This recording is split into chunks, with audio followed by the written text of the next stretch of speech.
So why is it? I mean, is it it's a situation where people are more outraged? Is it more content? Is there more information? Are there more things to be outraged about? Or is it the fact that people are just more sensitive today than they probably were maybe 100 years ago? And I really believe it's because we don't have enough hardships in our lives, that I believe that people, because things have become so easy, things are so automated. Like, it's not like you're out like tilling the farm, trying to grow foods, kill something, like put meat on the table. You're working all day. I mean, for the most part, it's, I think, from an absence and more importantly, boredom, or just not having enough going on in your life. Like, I remember watching a pretty interesting story where they were talking about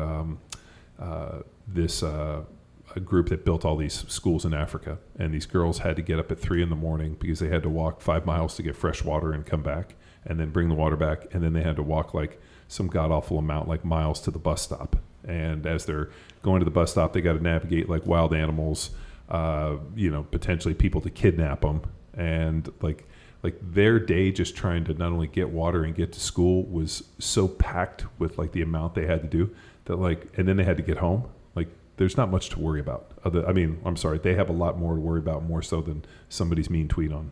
So essentially what you're saying is we have way too much time on our hands. Yeah, and not enough hardship. So I think what we do is, when you don't have hardship or you have too much time on your hands, you go out and you find ways to create hardship.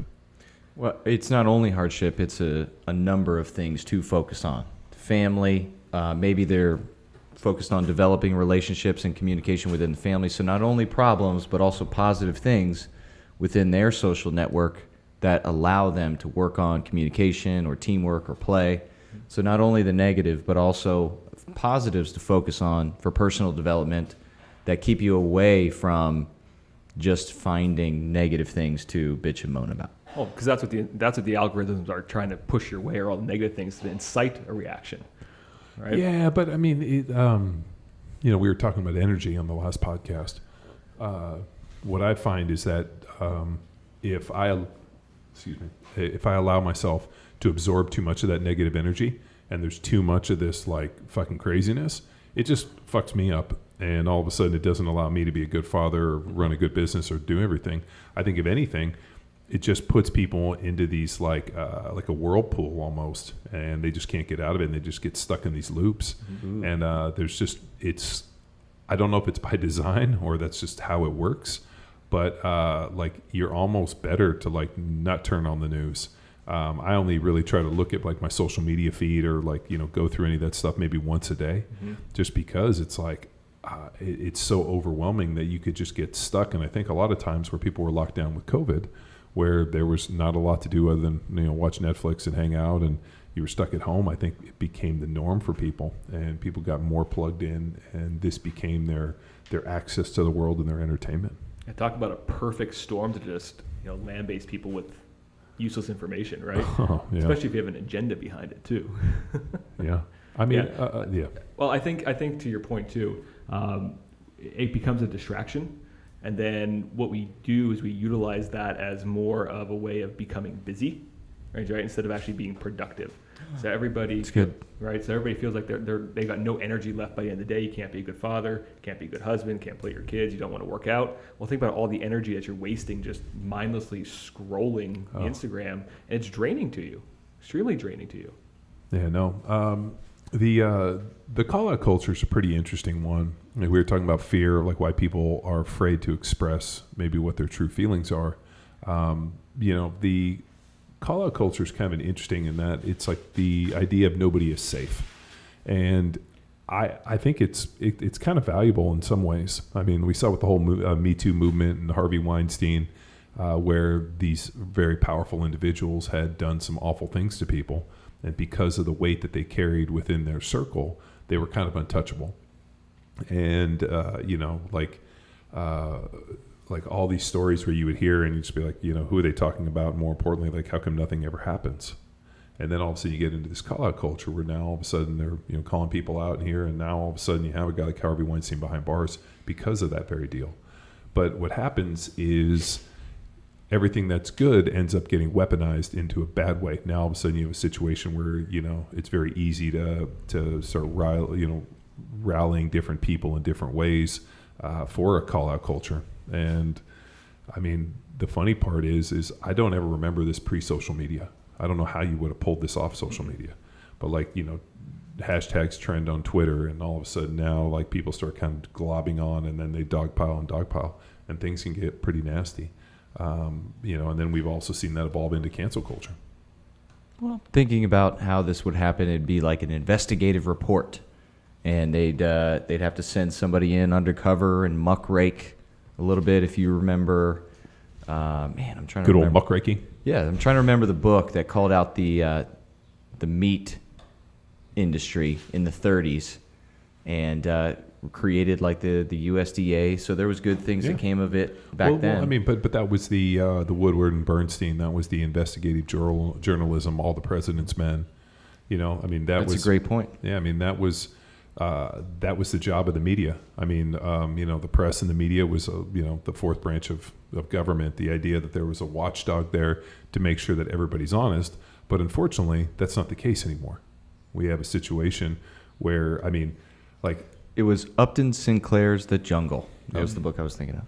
Yeah, and now we have a situation where, no longer is the media looking out for our best interests. So, to me, when I hear fear, I go to the body and the physiological level with the brain, Ooh. right, and the emotions and how it responds. Fear innately is always a response to threat, right? So it's a survival strategy. And what happens when we are in fear? We shut down, we close off, we play small, we don't put ourselves out there. It's a protective mechanism. So I think when we talk about something like cancel culture and the fear around, having your character smeared, your job taken away, your business destroyed, you're not going to put yourself out there. You're going to do the same thing that happens with fear of movement. You just stop moving, right? And I think that is a very anti-productive result of what people are doing here with this type of thing. I mean, is that a form of control and manipulation that that you can manipulate and control people by forcing them to do nothing and act in a way that to avoid something like this? I visualize this as like pushing somebody into a corner, like a rat pushed into a corner. What's it going to do? It's going to react, right? Because it's got no other options, right? Because you've pushed it so far that the only option that it has is to fight back. Sure. Right, and that could be in a positive way or it could be in a not so positive way. And I always go back to another great book, A Man's Search for Meaning by Viktor Frankl. And he has one of my favorite lines in there is that between every stimulus and response is space. So it's our job to create as much space as possible to be able to respond to a situation instead of react to that situation. Right. So what I teach people to do from a coaching standpoint, it's through the breath. Like, how can we slow down the breath? How can we slow you down to actually think first and feel into your body versus just emotionally reaction because you're triggered? Yeah. I mean, the think before you speak. Is like that cliche. I mean, people have always said it. Like, you hear something, take a deep breath, think about how you're going to do it. I mean, the age-old one too. I mean, how many times have I written a letter or an email to somebody, felt better, and then just deleted it? Oh, you're not supposed to send it? No. Shit. Like, there's a lot of times I wrote letters and emails that I was like, man, you feel better writing it, putting it out. But I don't always know if, I think you get into a situation where everything is so reactive. Everybody's reacting to everything, and it's such a fast deal that a lot of times, and I don't know, maybe to a fault, I'm slow to react. I like, as you guys know, I like think things through, and I try to take things very, very cautiously and think through all of these problems, because I've found in the past when we just point and shoot, we end up running into more and more problems. I like that quote. That book's on our intern reading list. I have it up in the locker. I had Cole read it, but now I got to hand it off to our next guy. With lacrosse practice and trying to empower the future, I pick one word and then bring it into the huddle each practice, and then eventually this spells out words like victory. So it would be an acronym. So vitality, and then the I in victory I chose was impact. So we decide how actions, calls, everything impacts us. We can put our head down and slam the stick, or we can use it if it's a negative thing. And then the positive, like, we can't over-celebrate because it's on to the next play.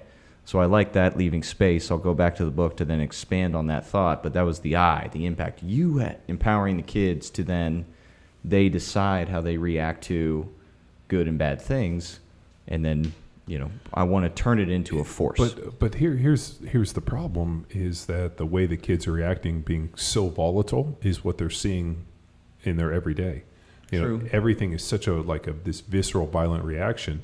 Like they don't see level heads prevail. Like that's not what's getting notoriety. That's not what's getting pushed. But I hope 2 hours a week is just enough to at least maybe plant the seed for the future. Yeah, take a deep breath, think this thing through. Don't be an idiot. Pull your head out of your ass. Yeah. Pull your head out of your ass. I don't use that maybe. Well, and this is probably something that in 2021 doesn't get said to kids enough, but I remember as a young athlete hearing that, I don't know, I mean, directed at me, but also my teammates at least a dozen times a day. Pull your fucking head out of your ass. And it was to the point where you're like, man, I don't even know how I would do this. Why does he keep telling me to pull my head out of my ass? What is he trying to tell me? What does it mean? And it was like, dude, you have you're just an idiot. And there's a age of kids where you are just little, just a moron. And to pull your head out of your ass. My dad used to say it to us, you need to pull your head out of your ass. And but today now kids would be outraged, I can't believe my coach told me that. And you're like, well, your head is up your ass. Is he right? Yeah. Were they right? Not literally, figuratively. That's something I get into with my brother. Right. The other problem too, and we were talking about this communication, is because now it's so easy to document every little thing. The fact that you'll see somebody talking to somebody and somebody's videoing, and you see all these kind of drop in. There's so much everything's saved for posterity now that you got to be very, very calculating with what you're saying, because not everybody's going to understand the context. They're only getting dropped in on the 1 second.